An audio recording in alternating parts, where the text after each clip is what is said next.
because you're jumping back into the gap. Outlet's a coach. It's either sideline, 2 on the side, 3 on the side. That's off the second cut. Leads the country in offensive rebound. Hey, Coach. Welcome to the Basketball Podcast. I'm your host, Chris Oliver. Let's share the game. Welcome to the Basketball Podcast. Today we have Cody Toppert here with us. And Coach, welcome to the podcast. Really excited. I mean, especially given your career, all the different things that you'll be able to share with us. But first off, congrats on the new position with the Memphis Tigers and joining Petty Hardaway's staff there at Memphis. Yeah, thank you very much. I'm excited to be on. I love all of the content. So just to be a part of this for me is definitely an honor. I'm excited for the conversation we're about to have. Well, it's going to be great, and we're going to make it practical and useful for people. And there's so many directions we can go with your background, having been in the G League, having been obviously a college player, and then clearly, last year with the Phoenix Suns as assistant coach and director of player development. So we can go a lot of different directions. But let's start first with, what are we considering when we first build a player's player development plan? Like, what things are we considering? Are we going mainly on the past, or are we projecting to the future, or is the current staff and current style of play the most influential thing? What are some of those things that most influence how you're going to decide to develop a player? Yeah, I think anytime you're coming into a new situation, the first thing you have to do is evaluate what's taken place previous, right? And that might be looking at the previous year, but also the previous 5 years to try to get further context. And from there, we can kind of map out and understand, like, where has the trajectory gone from wherever that baseline point is. And after we kind of evaluated the past, we need to look at the current situation as it pertains to what we're going to be doing in the coming season and on into the future, right? So if we're looking at it as a new staff coming into a situation, the style of play might be changing, right? So now we are still going to get a baseline based on different analytical statistics that are going to allow us to see what this guy's done so we can understand what he might be capable of. And then when we look at whatever offensive philosophies, defensive philosophies we're going to be putting in, how that might gel with what we want to do now, and more specifically with our vision for whatever the program or organization is looking at towards the future. So I think in order to figure out where we want to go, we have to know where we've been, we've got to know where we are, and then we can kind of start to map out the future. Well, and let's get into a very specific question if we could. And that's, we know the way analytics are pushing us to the value of finishing at the rim. So let's get into something really specific. When we say we're going to increase a player's ability to finish at the rim, what are some things specifically we can do? And let's not talk about a specific player. Let's just talk in terms of generalities. But what are some things as a player development coach or as a coach in general can we do to increase a player's ability to finish at the rim? Well, I think the first thing is to look at the rim rate, right? So what percentage of that player's shots right now are coming at the rim? Is he getting there a lot and not finishing? Is he getting there little and not finishing? Is he getting there little and finishing at a decent rate? So we kind of have to understand, like, how does he get there? How often does he get there? And once we understand and kind of identify his rim rate, if he's getting there a lot and he's not finishing, then we've got to look at footwork. Is he a 2-foot finisher, 2-foot jumper, 1-foot finisher? And at the NBA level specifically, I think 1-foot finishing is among the most coveted ways to finish, because it allows you to have a better opportunity to draw a foul, but also have better body control. And at the NBA level, when rotating defenders are coming over, they're really taught, to try to challenge with verticality and force the offensive player to finish through legal contact. So as an offensive player now, we have to find that solution to avoid allowing them to challenge with verticality, but also maintain our balance and give us the best chance to finish. So first we'll look at the rim rate, then we'll look at the footwork. And with a lot of guys, to be honest with you, the rim rate tends to be low. And what a lot of guys tend to do is they tend to get paint shots, which typically end up being floaters. They'll shoot those floaters to avoid getting all the way into the defense because they don't have a solution to finish closer to the rim around length or around shot blocking and rotating defenders. And then the other thing as well with guys who don't get there is we don't really know, can they finish or can they not finish, because they don't have a game plan once they get past the first level of defense, right? They're kind of just going off a whim.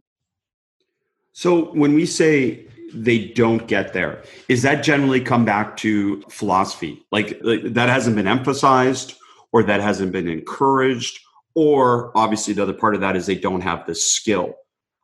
Is the first part of all this just educating them to say this is why you should more? 100%, right? So the majority of the players, if you just throw a blanket over whether it's the NBA, college, and I mean, as you get to the lower grassroots levels, I mean, guys have to be able to shoot mid-range jumpers because you just have to be able to shoot, and, you know, you can't just totally, you know, excommunicate that out. Now, that doesn't change that it's still a low-value shot. So what it comes down to is in the new era of basketball, it's all about high-value shots, getting to the free throw line, the rim, at the NBA level, corner three, and then above the break three, and you kind of work in from there, right? The zone kind of goes from green to red, and it starts with free throws, next is rim, corner threes, above the break threes. Then we kind of get into the yellow, proceed with caution zone, which is in the paint but not at the rim. And then after that, anything that's outside the paint, inside the three-point line, is going to be scored at the lowest value. So when you educate these guys about it, you don't want to overwhelm them, right? But you want to give them some generalities that, hey, once you get past the first level of defense, right, we are teaching on our side of the ball defensively to force one or fewer contested non-paint twos per possession. So on the offensive side, if we know that that's our plan on defense, that's probably their plan as well. And we want to combat that with having a plan at the second level, right? Continuing to say, hey, we want to assault the paint. We want rim, we'll settle for paint. And from there, we've got to have finishing solutions or passing solutions based upon what we see that is going to result in us getting a high value shot. So are we primarily saying that when we're considering finishing at the rim, we're considering finishing versus the second line of help? Is that what we're saying generally? Like you beat your first line of help and now you're working on that second line? Correct. So, you know, the isolation basketball, the best teams avoid it. I call it dance game, right? It's not just one guy out there dancing with the ball. So typically it's going to be, we somehow try to attack and force a secondary defender to enter the action. And now when we fire that pass to the next guy, he's attacking a closeout. Well, the hardest thing to do is to try to catch a guy's first move and cut off his second. So, you know, the great athletes here are going to get by that first defender off the catch. And then if we're operating in the pick and roll, we're going to try to get two to defend one as well. And now we're going to trigger the problem. And, you know, maybe it's a pocket pass and now we've got a rotating defender and now we're kicking out again to attack a closeout. So when we're attacking these closeouts and going by guys, getting by the first level of defense is typically the easy one, right? If it's in the pick and roll, right, we set the screen so you can get by the first level and now you're attacking the big, right? If it's off the catch, we're attacking that rotating defender who's closing out. So getting by the first level is typically not the issue. It's the decision at the second level and having a plan and having solutions to the problems really where things kick up. And the higher level players are able to make the right score pass decisions. But also when it's a score decision, they have the toolbox necessary to make sure they give themselves the best chance to finish. Well, I love that you use solutions to the problem. I mean, again, that's a learner's language. That's outstanding. But it also frames it for a player and for a coach to be able to understand that there's not one perfect technique that solves every problem. So it presents possibilities to the learner, and obviously that's what you're trying to frame for your players. I assume that's part of what you're presenting to your players is that there isn't really a prescription. It's just what is possible. And then within that, the decision-making determines which one to use. Exactly. The way I always say this, right, is while we use a lot of numbers in basketball is an art, not a science, right? It's an art, not a math. So the art aspect to it, to me, is where you have that ability to have an imagination. And then in any specific situation, there's going to be multiple solutions and there's going to be multiple ways to find that solution. And so, you know, a terminology that I like to use is, you know, you've got to own your game. You've got to know who you are. You can't master everything. And while we are going to practice different ways to get into gaps and different ways to make that pass, at the end of the day, when it comes down to it, when a quarterback drops back into that pocket, he's got, 4 seconds to really make a decision. And it's, first receiver, second receiver, third receiver, and you're reading all these multiple defenders. Well, it's the same thing in basketball when you've got the ball because there's so many different moving parts. And so to me, I think that's the huge thing is helping these guys understand their game and then own their game. So we've determined right now, philosophically, and we've sold the player, we want to increase their ability to finish at the rim, and we want to increase their volume at the rim. So we've sold them on that. They're all for that. Now let's get into the practical things. So what are we doing to improve their ability to 1-foot finish in terms of these problems and solutions? What are we doing? Or is it on-air reps where there's no defense and you're giving them possible solutions? Are we adding coaches as defenders, guided? What are we doing specifically to help with the physical action of scoring at the rim? So my philosophy is really two things. One is it's form, speed, contact. And then a subset within that is we script it, we read it, we play it, right? So form, speed, contact, meaning we have a finishing package, right? Whether it's our left-left finishes under a shot blocker, left-left contact separation finishes, right? If we're on the left side of the floor, whether it's a probe out, left-left reverse, right? And that would be like a goofy series. And after that, it becomes, you've got Euro step, Euro right, Euro inside, right? So you can go Euro right, left inside, right? And so we've got all these different solutions for the Euro step finish. Subset of that is Euro over the top of the hands, Euro to scoop the hands, and you go, on from there, right? So we've got these finishing packages, and then we've got to rep them out in a way that we can build a subconscious habit to make that player feel comfortable using them as a solution. Now, once we've kind of repped them out and we get the form aspect of it down, right, now we've got to pick up game speed, and then we've got to add a little contact, whether that's a pad. That's all a subset of your scripted, because we're scripting our finishes there. These aren't decisions on when to use which finish. The decision's already been made for you. So once we get past the scripting kind of segment of that, which might take time, it might take days, it might take weeks. The great players, their learning curve is so small that they can see it on film, hear about it, walk through it, pick up the speed, add the contact, go to the decisions, and implement it in a game in a short amount of time. That's what the great ones do, the truly great ones like the Devin Bookers. But for the rest of us, still, we can get there. It just takes a longer period of time. So once we've got past the scripted segment, now it becomes read it. So now it becomes we beat our guy, and this is where we start putting coach defenders in front of guys. We beat our primary defender, and now we're at the second level, and now we've got to choose which finish to use. It's not given to us. And so now we've got to try to become instinctual at the second level in order to find that solution. And then the last element of that, and I should say that element as well, when you script it, is a contact element as well, right? So you've got your rotating defender. Is he rotating to take a charge? Is he rotating to challenge with verticality? Is he rotating and, kind of recklessly going A to B or twisting and things like that? So you're not finishing through legal contact. You're actually finishing through a foul. And then the last element of that is play it. And play is where we kind of ramp up the contact level, right? Depending on the staff situation, that can be coaches, it can be other players, right? So now you could be working on multiple things. You could be say, hey, let's get our big guy down here guarding the coach in the dunk spot area. And now he's actually rotating over to block a shot. So you're practicing weak side shot blocking with the player. You're adding another skill that's also being practiced. But with that being said, those are really the two main ways to do it, right? It's either you're going to add another player in there who's working on a separate skill, or you're going to keep it coaches, depending on how in shape and, the ability of your coaches to actually get out there and push these players to the limits. And then hopefully what you've done is you're building, again, subconscious habits that allow these guys to get in the moment, and they don't have to think about the solution. It just happens. I love the phrasing of that. I mean, obviously this is all an application of motor learning skill acquisition, moving from block to random to obviously game application. So I love the phrasing, script it, read it, play it. Really good stuff, coach. And let's address this, because too many coaches spend too much time in the scripted where the player knows the answer. So, and that's a danger, really. And it's a real big danger at the NBA level more than other levels, because obviously we're worried on workload management. We're worried about reps. And then honestly, you just don't do a lot of offense versus defense reps in live situations because you play so many games.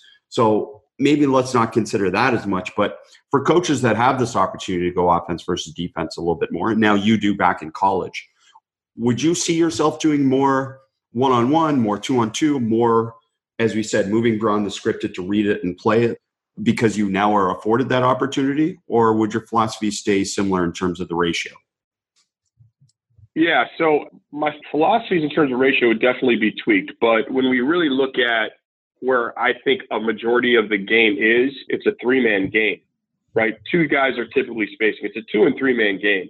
And so to me, really, once we've taken all these different solutions and broken them down, by position, by player, it really becomes on how kind of the jigsaw puzzle comes together within our unit. And so what I love is spending a lot of time at the 3-on-3 level. And, the same concepts that we're talking about when we mention finishing, increasing guys' ability to finish at the rim. Well, that's all trying to be in the context of us trying to become a more efficient team, right? So with that being said, also, we know we're working on, finding high value 3-point shots, 3-point, shooting solutions, shooting off the move, sidestepping, keeping a 3-at-3 rather than dribbling into mid-range jumpers.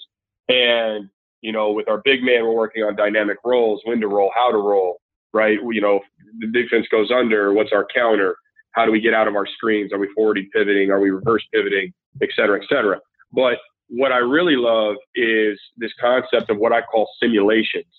And simulations kind of follow a similar path in the scripted it, read it, play it.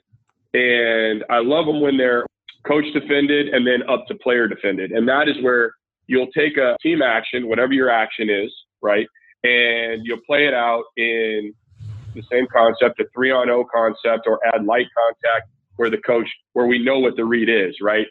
Whatever it is. If the defender's trailing over, he always trails over. We tight curl, we got a 2-man game, whatever. Then we give them a second read. We work up until we've gone over at least 3 reads. And now what we do is we go to a simulation, which means it's really like 3-on-3. 3-on-3 with the coach. All coaches are guarding different players, and they find that solution. And if the big man gets a shot, he's out. Whoever takes the shot's out, but we don't know who's going to get the shot because we're not scripting it. So now once you shoot, you're off. But the game comes at you in multiple actions, and the great teams and the great players understand that offense is consecutive action. I always ask everybody, when is Steph Curry most deadly? And a lot of guys say, well, in the pick and roll, or, moving without the ball and running off screens. And I say more specifically, he's almost his most deadly right after he passes the ball, because that's when he gets to that secondary action as quickly as anybody in the history of the game. And so within these simulations now, that first guy shoots, he's off. Well, now the next ball is fired in and we're playing 2-on-2. If it's 2 guards, we're looking for drive and kick solutions, right? If it's a guard and a big, we can go back to a pick and roll or a pass and chase get action, and we're going to make a read again. And then when that next guy scores, he's out. And now it becomes a read the closeout action. And again, this is stuff where the coaches are kind of playing as best as they can. And then once you take it to that next level, it's 3-on-3 players versus players. And you score that as well. But each possession of 3-on-3 is going to result in 3 shots. So what you've got is 3 players, 3 decisions, 3 shots. And you've got live defense. And that's what the game is. Yeah, this is great. So just to clarify, it's 3-on-3 to 2-on-2 to 1-on-1. And then for most levels, this would be immediately to the players because you don't have as many coaches or you don't have as many potentially good coach defenders at some of the youth and high school levels, of course. But this is great. So, and I love that progression of understanding the players. And we tend to frame it the other way a little bit too, which is that it's 1-on-1 before it's 3-on-3. And that's essentially what you're saying, sure. In terms of understanding that beating your check is one thing. It's really the decision-making and most of the finishing happens versus the second help. Exactly. Yeah. The way to look at it for sure is offense, right? We want to get a high-value shot. But in order to do so, we've got to try to get 2 to commit to the ball. And if we get a third to commit to the ball, then we're really rolling. So as soon as we can get 3 guys to defend an action, the offense has the advantage. Coach, so one other thing that came up, and I wanted to circle back to it because you mentioned creativity. And this is a huge problem. And coaches, we spend so much time in the scripted phase, the block practice phase, the on-air or the isolated training phase, that sometimes we're perplexed, our players, they don't know how to play. Well, they don't know how to play because we don't put them in those situations to learn how to play. And that's the only place creativity can come from, is actually the play it phase. Or, as you said, a little bit of offense versus the coaches. So what are some other things that you're doing to help foster creativity? So what I noticed, and I've had the opportunity to work with, some of the 1% of the 1%. James Harden's, Chris Paul's, obviously Devin Booker's. Like those guys, what they have uncanny ability to have an imagination without a defender. I'll never forget one of the first workouts I was doing with James Harden, and he comes down the lane, and I thought he was going to shoot this shot, right? And we were doing some three-man drills, and so Pat Beverly's over in the corner, and I was the guy who was going to fire in that shot. I was going to get Pat Bev a shot. I thought James was going to shoot, but James went to a Euro step, hang, late pass to the corner. So right as I throw the pass to Pat Beverly, James Harden's wheeling a pass, and two balls hit Pat.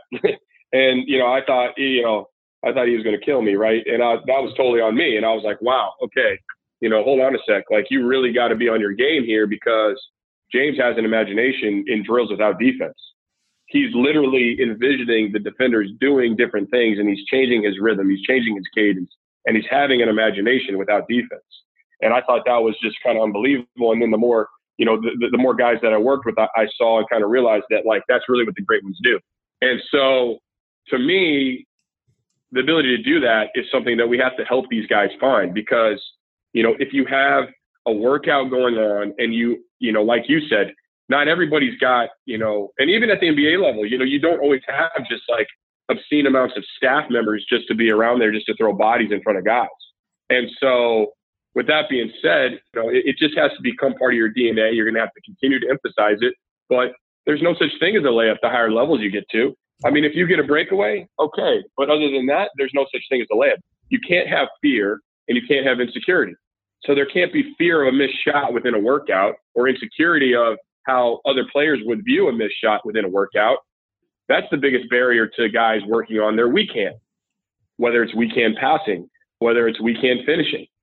We know you can make a layup, but now you got to have an imagination, because when Rudy Gobert rotates over, he's not going to have any mercy for the fact you've been practicing layups for the last 6 months.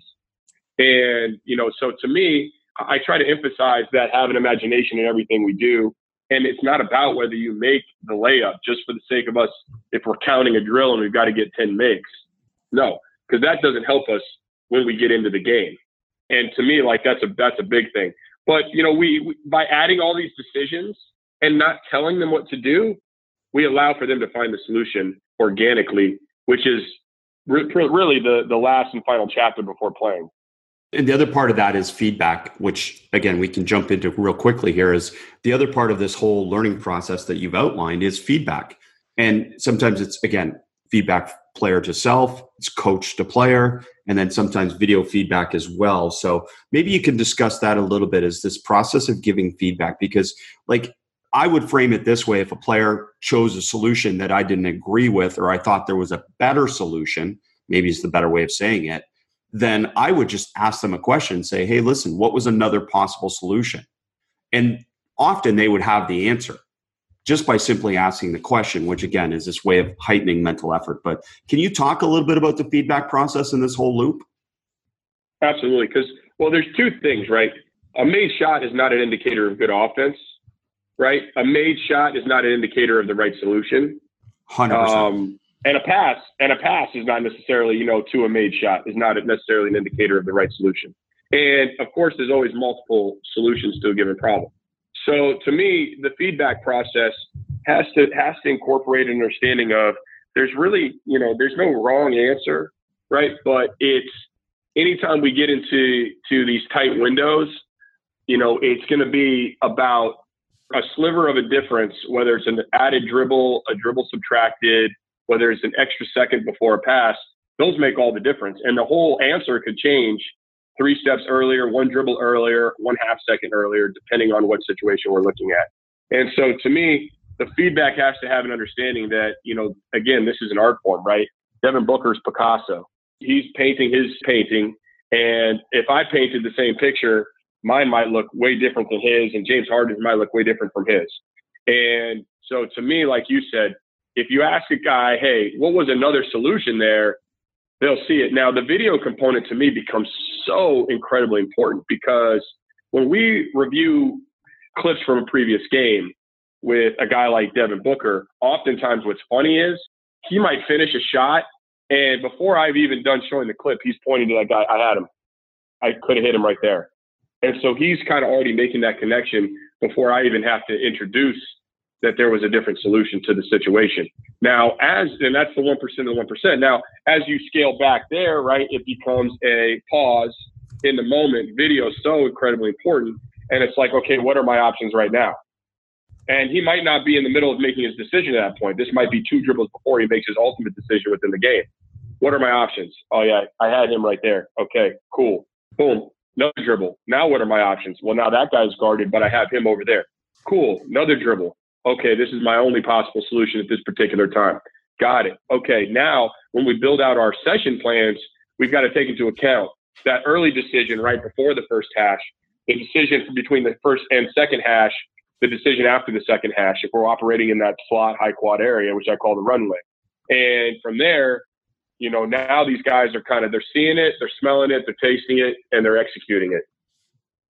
It raises a question that I've asked some analytics people privately, and I've never got a good answer. And you might be the guy that finally gives me one. But do you, or do people, or are we starting to figure out the analytics on 1 versus 2 dribbles after creating an advantage? Like, from an assumption standpoint, I have no backing for this. I assume better decisions when you choose to pass, by the way, are made off the first dribble than the second dribble after clearance. Is there any type of stats to this, or is there any type of understanding to this off the pass and then off decisions? Because I think we have an over-obsession, especially when it comes to finishing. Oh, you got to get to the rim in 1 dribble. Well, how rare is that? Yes. Like, is that not incredibly rare? And this is a myth in coaching that doesn't exist. Like, nobody gets to the rim basically in 1 dribble except against the worst defense, right? So are there anything to back? Exactly. So there's absolutely data to back up what I'm about to say here. And I'll say I've analyzed it on a guy by guy basis. I haven't analyzed it on some sort of general, you know, overall in the NBA basis. But my philosophy is, when in doubt, take a bounce, especially at the second level, right?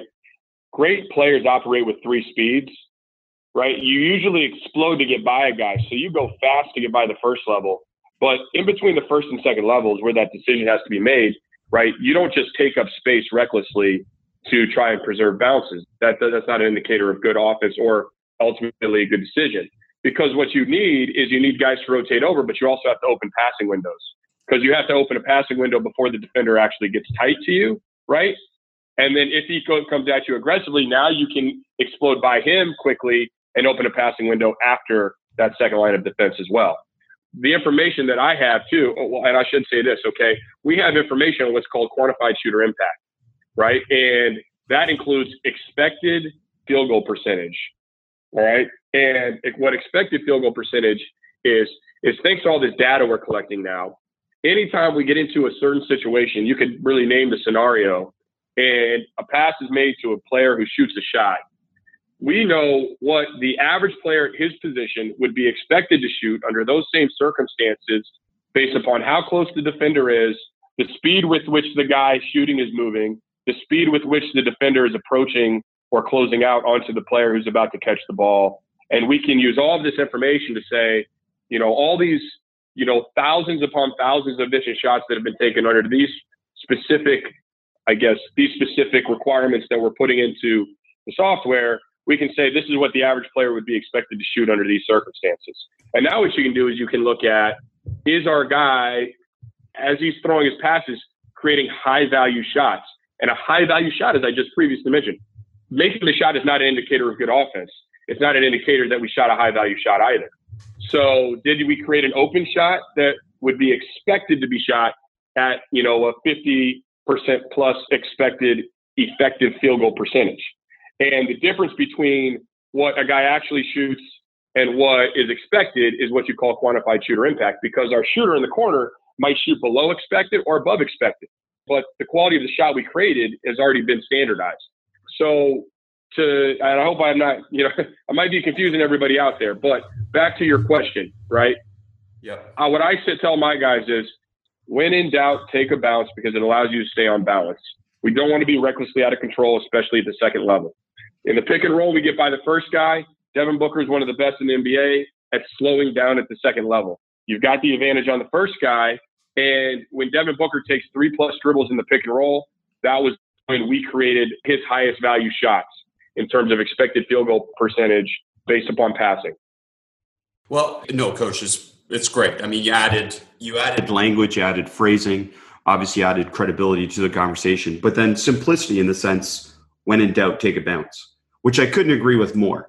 Again, there's an obsession over dribble limits, and there should be more of an obsession with direction of dribble and different things like that have more of a factor on finishing and decisions in the lane.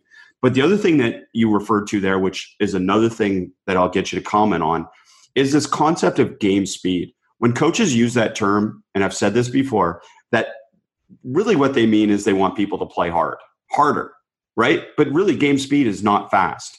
Game speed is those, as you said, the 3 levels and different things. So what do you mean when you're talking about game speed to a player?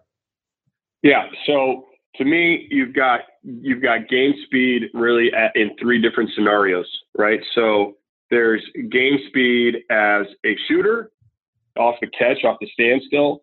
There's game speed as a passer. There's game speed as a shooter off the move. And, that can be shooter defined as, whether, you're going towards the basket or staying behind the 3-point line or whatever. And to me, the biggest thing is this: when guys tend to be more open, they tend to shoot it slower than they do when guys are closing out at them. And the interesting thing that I found with a lot of guys, having, in situations where I have advanced data on a lot of guys, is that these guys tend to shoot better when they're forced to speed up. And that's a very interesting deal. And so to me, right, being mindful of when you're a catch and shoot guy, that you don't want to go out of your way to slow down everything about your mechanics. Now, you might take your time to get your feet set, but your actual shot should not be significantly slower than it would be if a guy's running out at you. And the reason is because we see a pretty significant dip in field goal percentages across the board, regardless of who the player is, whether it's a Devin Booker or whether it's, a guy who you would consider to be a non-shooter. And Coach, to me, just to add to that, Coach, to that, does that relate mostly to the rhythm? Like, there's an inherent rhythm to skill execution. And if you actually slow it down, you screw up your rhythm more than, in theory, or just as much as if you speed it up. Is that what you're talking about in terms of? That's exactly what I'm talking about. And the funny thing is you have advanced data now on shot release times after the catch in all these different scenarios. And I'll be darned, almost across the board, the guys who are shooting off the catch with defenders who are 5 feet or further away from them are tending to shoot below expected. I mean, almost across the board, below expected. If we said that you're expected to shoot this shot from the 3-point line under these circumstances with a guy who's 8 feet away from you closing out, and you're expected to make it 55% effective, well, what we're seeing is a lot of guys shooting under that mark on the actual. And what that tells you is, too, when you look at it, well, look at the shot speed and then look at the shot speed when guys are 5 feet or closer to them. And it's because they're shooting it with that rhythm you talked about. And so being mindful of when you don't have a lot of staff and you're doing a drill, you're working on a skill drill, not a concept, it's what I call like watering the plants, and you're just watering the plants and you're shooting your shots. You've got to make sure you keep that same game rhythm. I think game rhythm is a better term than game speed, because, game speed is a very relative term. And like you alluded to, coaches want, to me, free throw line to free throw line is where a lot of that, game speed effort has to be. It's the first 3 steps transitioning from defense to offense or offense to defense. It's not necessarily once you get there doing things at some reckless 1 speed, 99 miles an hour pace, because the truly great players understand that you're way more deceptive going from, 60 miles an hour to 78 miles an hour than you are going from 95 to 97. Yes. Yes. I mean, that's everything. I mean, and again, what coaches need to understand, and some get offended because we're talking about semantics to a certain extent, but it's so true. The messaging that you send to your players, and this all started with feedback. So let's come back to that a little bit. And that's, what are some things that you're doing? Because this is essential for a coach and for skill development. What are you doing to notice their progress? Because to keep a player in tune with the fact that what they're working on and the effort they're putting in is actually working and transferring is, again, an essential part of this loop that you've talked about so far. So what are some of those things that you're doing? Dave Smart is one of the best coaches in the world, and now you can learn from him with never before available access. 3 all-access practices and 1 defensive coaching clinic are available at davesmartbasketball.com. What makes these all-access practice and clinic videos so unique? Dave Smart has won 12 national championships and has a winning percentage of 92%. Dave Smart's force weak hand defensive system is world-renowned and has never been shared in this way before. Dave Smart has a winning record in over 50 games versus NCAA Division I teams, having beaten Wichita State, Baylor, Wisconsin, and many others. Dave Smart is recognized by Jay Wright, Mick Cronin, Jay Triano, and many other top coaches in the world as one of the best minds in basketball. Learn from one of the greatest minds in the game who opened his doors and shared the game with us from one of the most successful basketball programs in the world. Go to davesmartbasketball.com now to learn more and to purchase all 4 videos. Well, a couple things. To me, there's the practice element and there's the game element. And to me, the term sample size is everything. So, if you take a guy who we know is going to be playing a lot of minutes, right, he's going to get more reps in the actual game than a guy who might be, a role player, right? So the sample size might be smaller. With the guys who play extended reps, the sample size grows quickly, which allows you to have actual in-game film and data. And so now you just have to retrack the stats. And what I think is, at the NBA level, the games come at you quick, right? So every 2 weeks, you can really kind of get a solid snapshot. Every month, you're going to have an extremely solid sample size to get a snapshot. And now what you can do is say, hey, remember we talked about that? Well, here's some tangible evidence video-wise, and here's some tangible evidence statistics-wise. Now, on the flip side of that, for the guys who aren't getting, tremendous sample sizes, now what it becomes is practice. And so then within practice, that's probably one of the biggest areas where we lack data is, accumulating data within a practice session. And that's something that I'm totally trying to completely change how that's done. But within practice now, it becomes about understanding within these different drills that we're doing, right? And drill being a relative term that it can include simulations, that can include playing and all that type of stuff is keeping track of filming, recording practice sessions and charting success rates, right? If we do a certain drill, right, we got to keep track of what our number is, right? If it's a makes drill, how many attempts did it take? If it's an attempts drill, how many makes do we get? If it's a passing drill, I like to do drills where, we're trying to keep track of good passes versus bad passes. And obviously that's a relative term, but, we try to come up with some sort of general fair definition. That doesn't mean arguments don't break out, but in order to have that feedback, you've got to have some sort of sample size.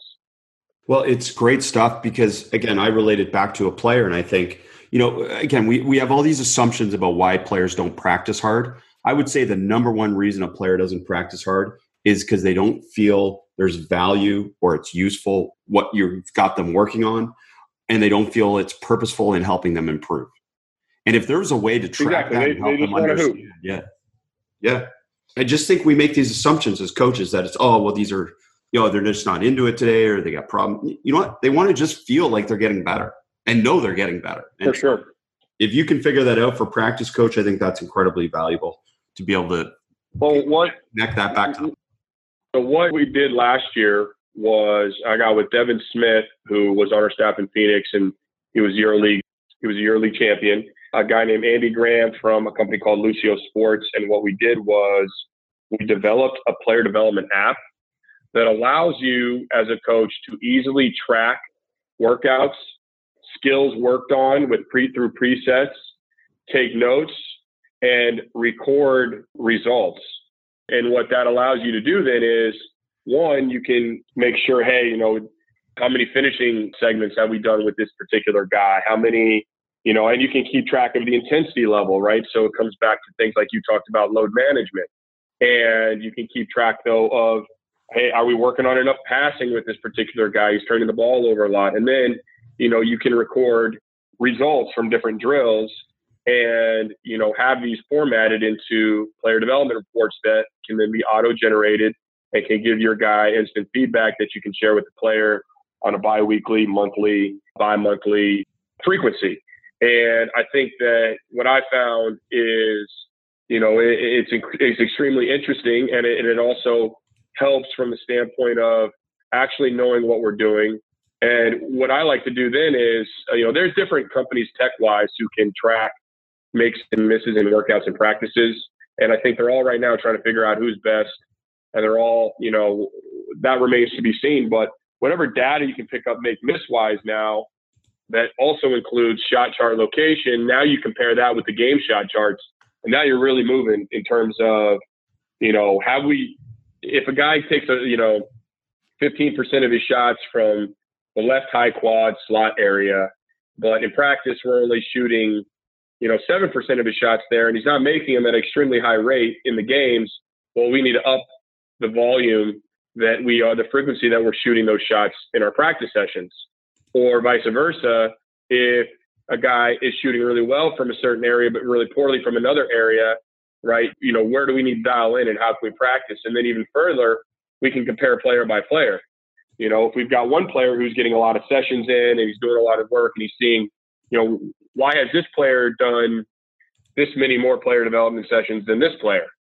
And then at the NBA level, then it's all about data to decisions. And so then what you've got is, if this guy's really been working on this particular shot and he still can't make it, do we need to look to make a transaction, or have we not done everything we can with him? And can we continue to look and think that he's going to develop? Or even more deeply, if he's shooting it really well from there in practice and not making it in the game, how can we make that connection as well on the mental aspect of the game? Like, what's preventing him from playing at the same level and shooting at the same rate that we're seeing in practice? So there's a lot of cool questions that we can ask. And I think now, just because of the technology, we're going to be able to have those answers. And it's just about, using the data, evaluating the data, and really continuing to help these guys advance their games. Well, it's going to be fun. And I think there hasn't been enough attention given to practice in this whole process and this whole evolution of the game. And it's my thing to a certain extent, but we really haven't changed the way we teach the game either, which is mind-boggling because there's all this evidence going back 40 years. It's not new evidence that we should be teaching it a little bit differently than how we are. But, that will come much like your idea. To me, it's kind of like there's always, just as you go back, right? Like there's a couple guys that you don't want to be, right? You don't want to be the last guy using VHS. You don't want to be the last guy using DVD. You don't want to be, the last guy relying on mid-range jump shots to win basketball games. And, you don't want to be that guy who's just saying, this is how we've always done it, right? Because that's, if that were the case, we probably wouldn't have the iPhone. And you can go down the list, right? Or we wouldn't have the car. We'd still have horses pulling carriages. So it's kind of like this thing's evolved, right? And there's always an uncomfortable stage with it. Heck, I didn't think I'd ever get my dad off of a flip phone. But to be honest with you, once you get past that initial fear, it's unbelievable what you can unlock from an efficiency standpoint on really anything that we're looking at. Well, and your dad figured out how to use a different phone. And just like a coach would, it's amazing how sometimes it's really hard to change minds and everything like that. So, and my dad's also on Instagram, so unbelievable, right? And I'm talking, there's progress. It happens quick. Yeah, if you just open your mind to things, a lot of really good stuff. A lot of really good stuff can happen, Coach. Coach, let's get into analytics a little bit in terms of the analytics that you would use or value in terms of building an offense. What are some analytics? Yeah. And let's keep in mind, obviously, a lot of us don't have access to, say, Second Spectrum and different things like that. But what are some of the things that would direct you deciding what would work? Yeah. So I think the first thing, right, you've got to evaluate your personnel. And I think Igor Kokoskov really puts it best, right? As a coach, you're a chef, but it's kind of like on these cooking shows, right? Like they give you the ingredient of the day or whatever. You've got to know what your ingredients are before you build the meal, right? So, you've got to have a good understanding of who the players are before you formulate whatever that offensive philosophy is. And you also got to have an understanding of like your competition as well to figure out what's going to be most efficient. For me, I tend to think for the majority of players, it becomes about these incredible athletes now operating in space and operating, in efficient shot zones. And so, from there, I love shot spectrum stuff, which is just getting an understanding of where we want to get our shots from. And there's not one single team in the NBA that shoots and scores at an offensive efficiency rating that is higher the longer they have the ball. And there's not a team in the NBA also that shoots better in the mid-range than they do at the rim, right? So these are some pretty simple generalities that you can make. So to me, I think playing fast in today's game just makes sense. And then it becomes about how do you play fast. Can you go back to that again? Because that one is also a big argument. Like you see it post on Twitter, I think every week, about the number of passes leading to better percentage shots. It's not necessarily the case, is it? No, it's not the case. More passes do not equal better shots. And, less passes, that's the common denominator is this, right? That 0 pass possessions can be highly unsuccessful possessions. And I think that's every coach's fear. But a 1 pass possession could be elite. That could lead to an extremely high value shot quickly in the shot clock. Define that for people, because I think people don't understand what that means. Yeah. So on a 0 pass possession, the guy who dribbles the ball across half court takes the shot. And, that can be what a lot of times ends up being isolation basketball, depending on what happened at the other end of the floor, whether it was a bust out, whether we have numbers in transition or whether we don't. However, when that guy gets the ball across half court and the defense is still in transition mode and he's able to get by one guy and force a second guy to come over and he throws a pass ahead for a corner 3, that might be 1 pass and we might have only had the ball for 4 to 6 seconds. But that's a high value shot right there. And taking that shot at that particular time doesn't change the value of the shot. Now, we might have the ball for the next 15 seconds and not get a shot that's that high value after making our 8 passes and going first side, second side, third side, right? So the data that I just spoke on is actually, it's fact, right? So we can't argue with that. The first 6 seconds of a team has the basketball, they score at the highest rate. Now, the majority of those shots that are attempted are clearly coming in transition, right? Maybe it's off of a missed shot or a turnover. Live ball turnovers, right? Pick sixes, you're going to score within, maybe 3 to 4 seconds, right? Off of a defensive rebound with a quick outlet pass and a quick secondary pass, right? You're going to score quick as well. And you're probably going to score while the defense is still in transition. That next 6 seconds is kind of more your secondary offense, right? And that's where, the good offense operate in quick drag screens or have a strategy about how they space the floor in order to break the paint quickly and early in a possession. And once you break the paint one time, what you do is you draw defenders. And so whether you choose to shoot it because the weak side defenders didn't rotate over, or you choose to pass the ball, that's where we're operating against closeouts. And you would rather go 1 pass up the court, attack the paint, throw to the secondary offensive player, and either shoot or attack the closeout for a shot rather than pull it back out and pass the ball 8 times and then work yourself up against the shot clock. The least efficient shots always come in the last 10 seconds of the shot clock, because now what defenses are doing, they're loading into gaps. They're getting them more conservative. They're typically switching everything. So they're going to try to not commit 2 to the ball. And what you're going to end up with the majority of time is, a 3, 4, 5 plus dribble, isolation, bad shot. And those are also rebounded at high rates because when teams are switching a lot at the end of the shot clock, they're also able to keep bodies on bodies in terms of rebounding and building a shot to make sure that they secure the defensive rebound. So to me, offensive basketball is always executed at its most efficient earlier in the shot clock. Well, you're going to make some basketball more watchable at certain levels, I hope, Coach, with that. And I know, again, the lack of shot clocks in high school basketball in the U.S., I mean, that makes it, in some ways, smart coaching to not shoot it early, but it does not help player development. It does not help the game, and it does not help enjoyment of the players. And hopefully America will solve that, but the rest of the world's already there. So, Coach, I don't know if there's some other stuff you want to add in terms of implementing analytics into building an offensive system. Was there anything else? Yeah, I mean, for sure. I mean, we could sit here and talk about this all day. This might be a 5-part podcast. But the thing that I would throw in there then is you can't just say we want to play fast. You've got to give these guys a way to play fast, right? You've got to open the floor. You've got to – like the other thing to me that it's difficult to play fast if you're going to ask your big man to rebound the ball defensively and then get ahead of the ball offensively, right? So what you see a lot of the great offenses now are doing is they're operating with their big man through the trail. And I can't give you guys all the secrets on this podcast, but I can tell you that that's one thing that I would highly look at is if you expect your big man to get ahead of the action to then come back to the ball to set the screen or do whatever it is that you want, you're going to play slow.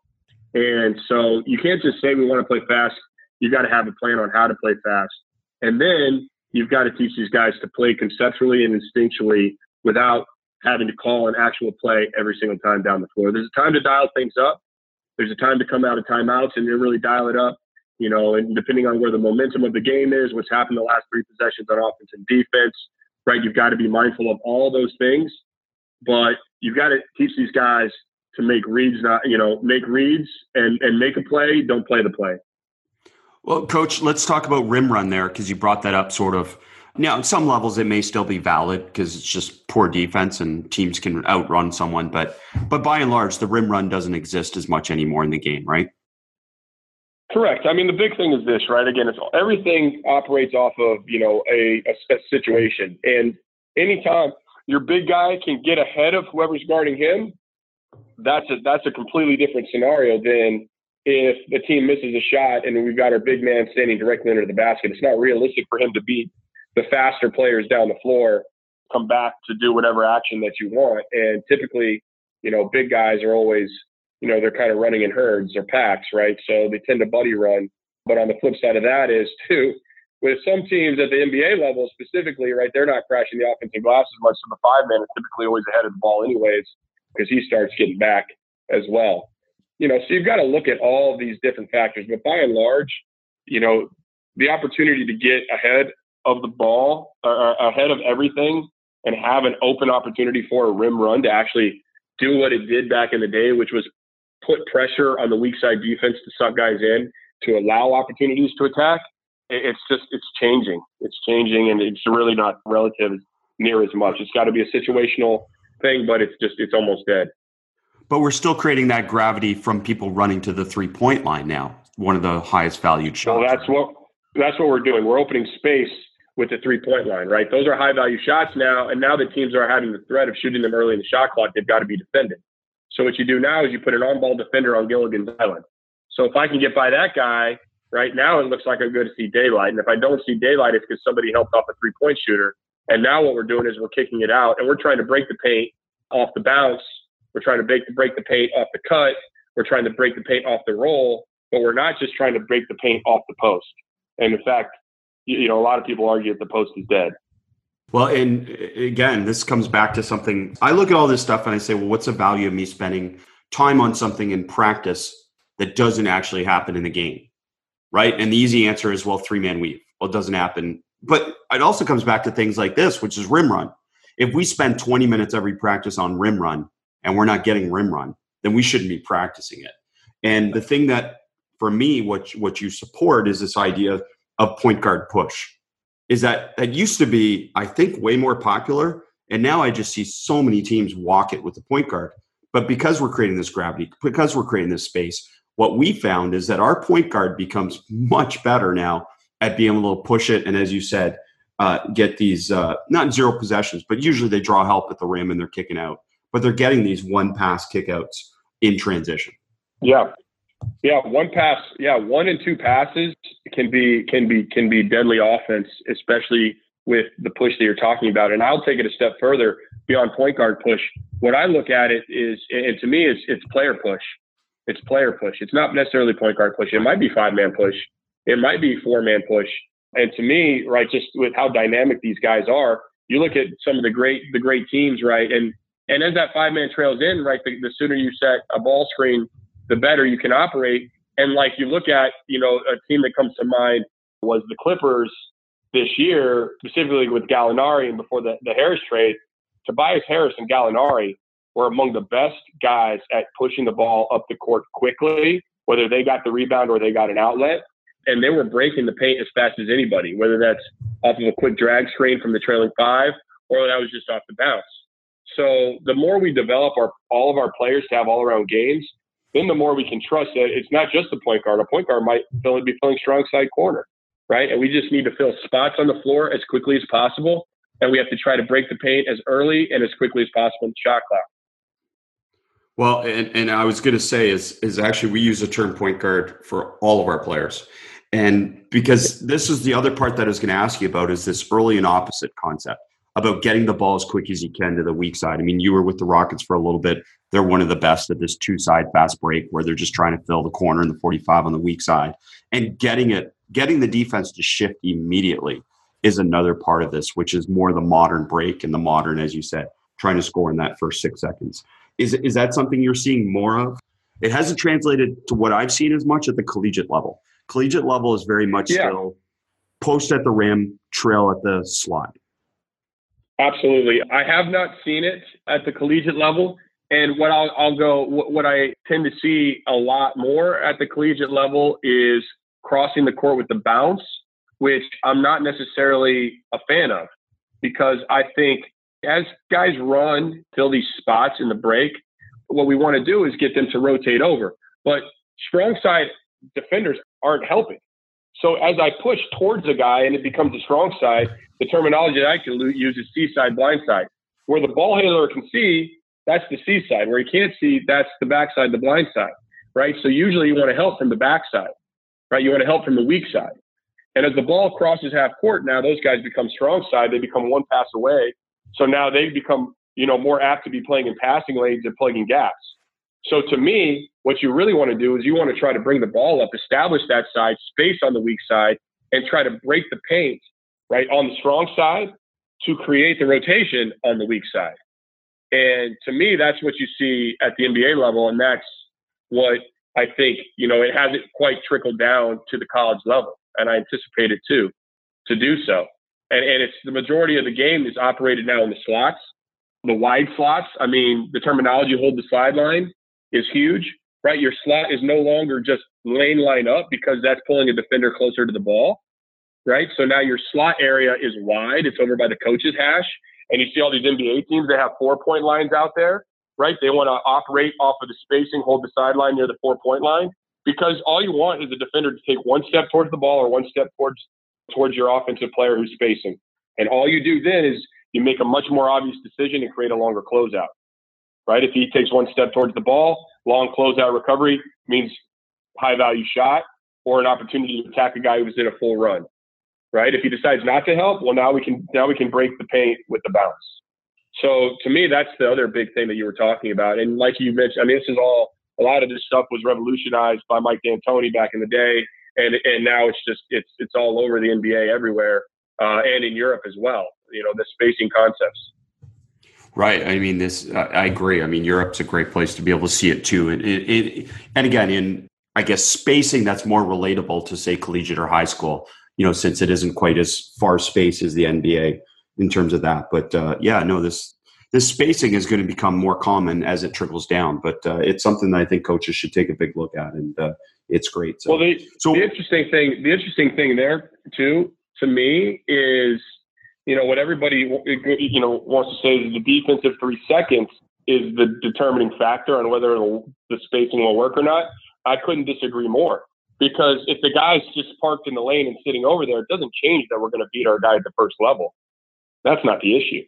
What it does is it makes a more obvious decision and a longer closeout at the second level, right? So if the bodies are all the way over there, you kick it back out. We still get 2 to play 1, and now we've got a longer rotation to get back in, whether it's an X out, right? If we drive the baseline and the low man rotates, and then the top side guy goes to play 2 on an X out, but the low man was already parked in the middle of the lane, and he rotates outside the block area, well, that's almost an impossible rotation. If that guy drops down to take away the corner pass and we hit the high slot, I mean, that's going to be a hard one to get to.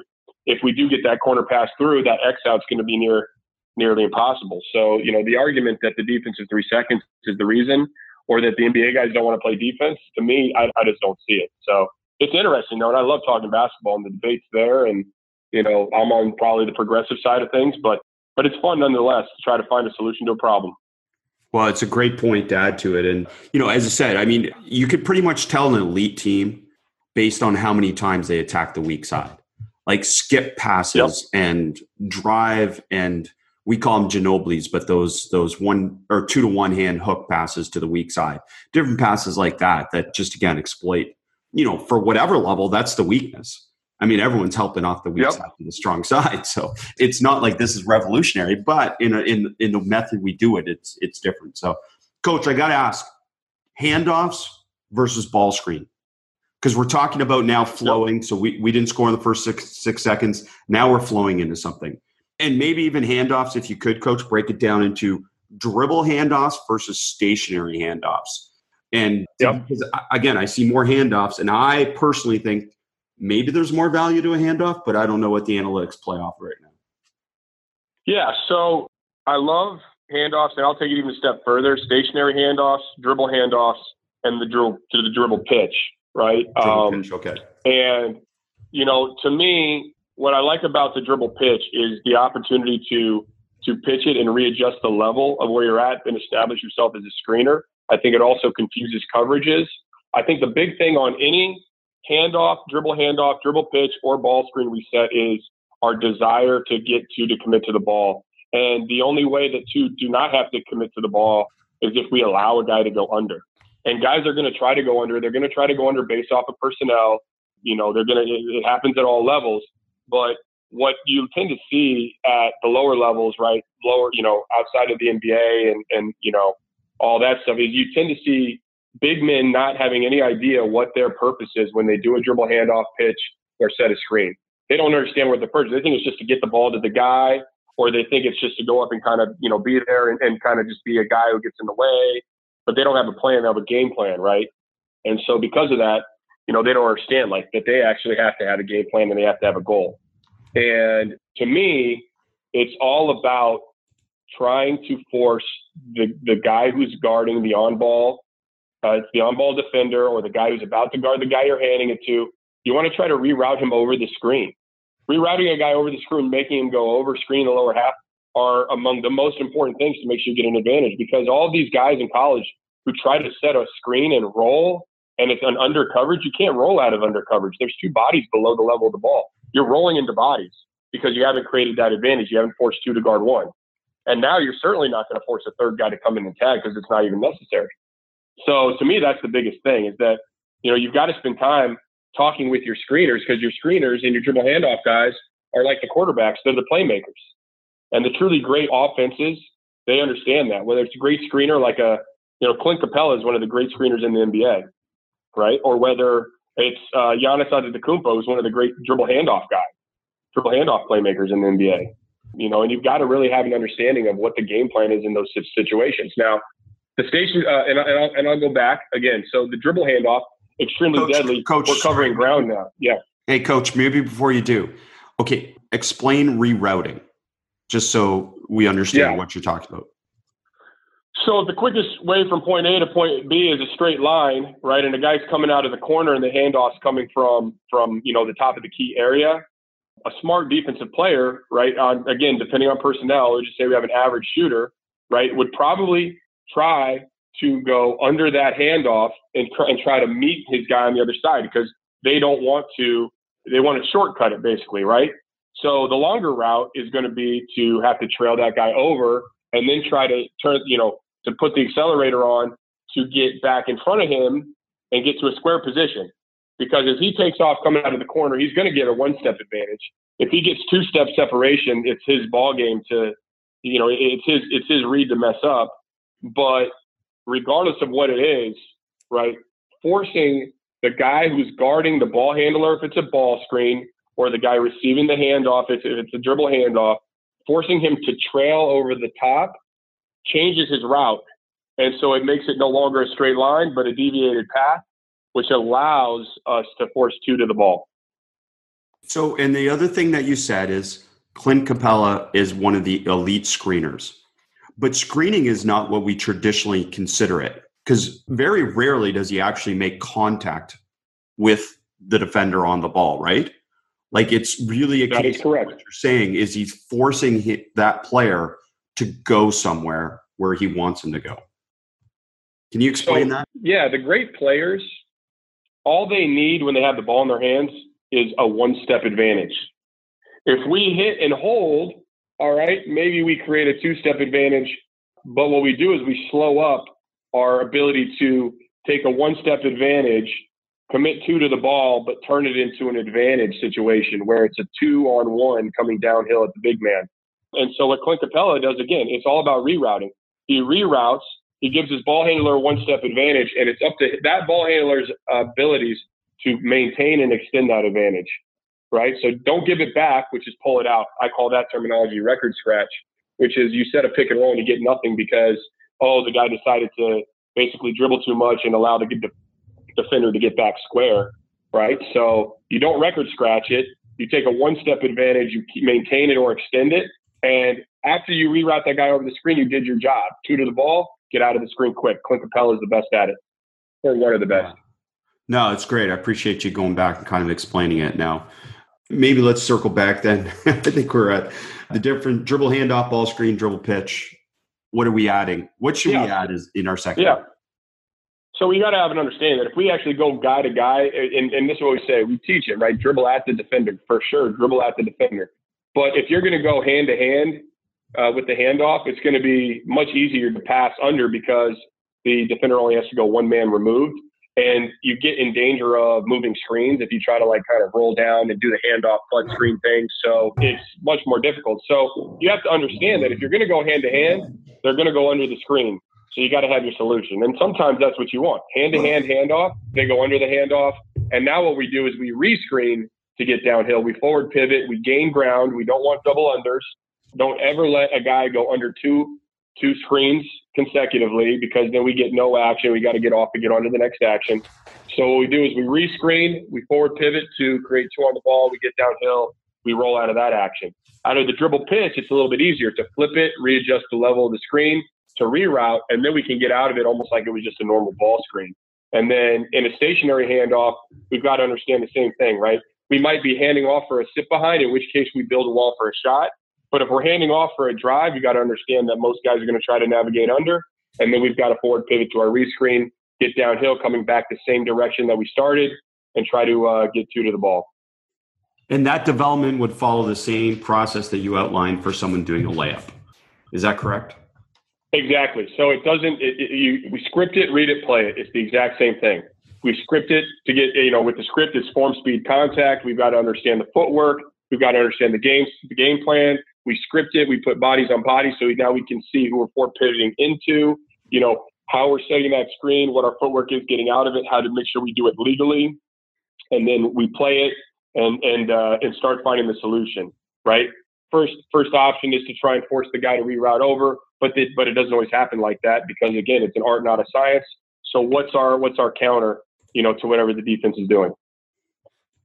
Well, it's outstanding stuff, Coach. And you said it already that we could go on forever. And we'll definitely get you on for part 2 at some point, and we'll talk defense maybe. Although I enjoy the offense a little bit more. But thank you so much for taking the time and for sharing with us. I know there'll be a ton of people listening to this one multiple times and taking some great notes. So I appreciate you taking the time.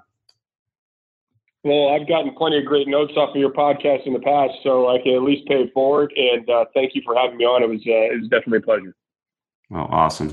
Basketball Immersion is one-stop shopping for video learning to stimulate your basketball coaching using evidence-based practices.